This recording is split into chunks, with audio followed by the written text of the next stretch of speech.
की उपाधि से विभूषित करना कितना अर्थपूर्ण और भविष्य गोचर था। सर्वविदित है कि कालांतर में दाभोलकर ने ही श्री साई बाबा संस्थान का प्रबंध कितने सुचारू और विद्वतापूर्ण ढंग से किया था। हिसाब किताब आदि कितने उत्तम प्रकार से रखे और साथ ही साथ महाकाव्य श्री साई सच्चरित्र की रचना भी की।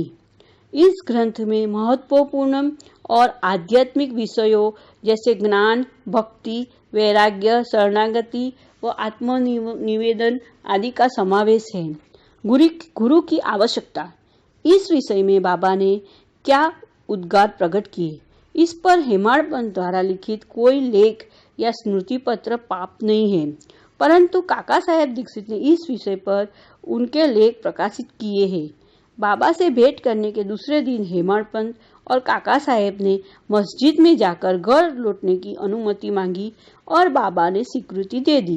किसी ने प्रश्न किया, बाबा कहाँ जाए? उत्तर मिला, ऊपर जाओ।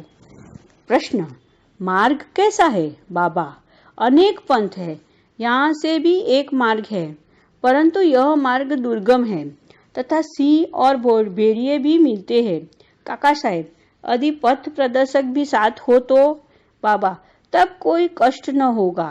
पथ प्रदर्शक तुम्हारी सिंह, भेड़िए और खंडकों से रक्षा कर तुम्हें सीधे निर्दिष्ट स्थान पर पहुंचा देगा, परंतु उसके अभाव में जंगल में मार्ग भूलने या गड्ढे में गिर जाने की संभावना है।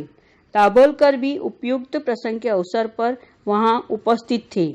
उन्होंने सोचा कि जो कुछ बाबा कह रहे हैं वह गुरु की आवश्यकता क्यों हो है। इस प्रश्न का उत्तर है साई लीला भाग 1 संख्या 5 व पृष्ठ 47 के अनुसार।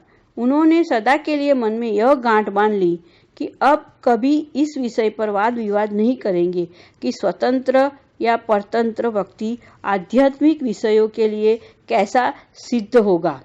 प्रत्युत इसके विपरीत अर्थात में परमार्थ लाभ केवल गुरु के उपदेश पालन में ही निहित है।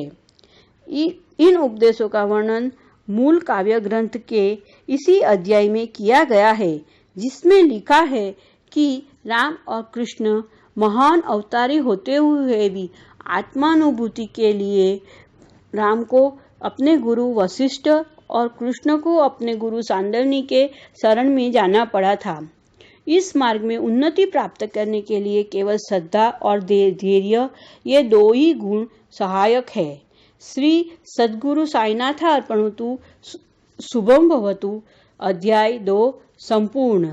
ओम साई राम।